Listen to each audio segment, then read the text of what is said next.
Hi, this is Wendy Briggs with a case acceptance tip. After the case presentation is all done and we're finished in the operatory with the patient, we've gone over treatment that they need in mandatory, elective, and cosmetic categories. There's still a very important step that needs to take place before we can actually begin this treatment. And that step is the financial arrangements.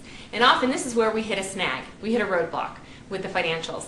Patients might feel they can't afford this treatment. Patients might feel like they only want to do what their insurance covers. They may be very insurance focused, and usually, sad enough, it's because we've trained them to be that way in dentistry. So how do we overcome these financial objections? Well, I find there's a few things that we can do that help us become more successful in this area.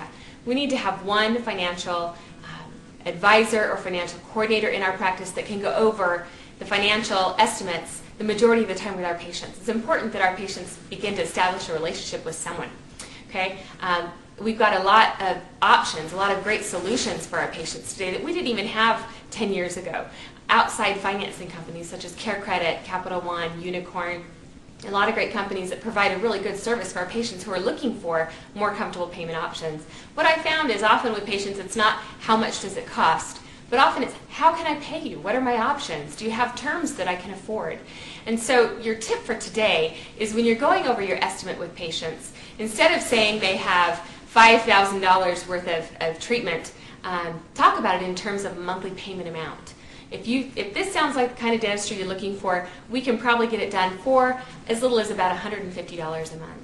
And what we found is patients base their buying decisions based on a monthly payment amount. It's not the entire total of what the treatment's going to cost. So if you change your paradigm a little bit and start talking with the patient in terms of monthly payment amount, what happens is you'll have a lot more patients go, I can afford that, rather than go, oh, $5,000, that's too much money for me.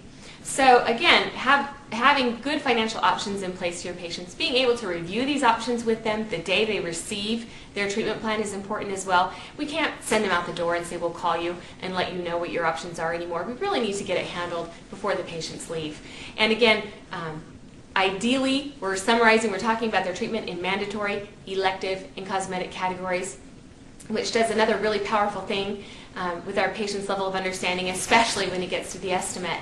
Because instead of a $5,000 treatment plan, we can break it down into more comfortable bite-sized pieces. And there may be only $1,500 that's mandatory, $2,500 that's elective, and another $1,000 of cosmetic or what have you. So breaking it down and using those terms is really important. And again, having flexible finance options in place will help us significantly do more dentistry.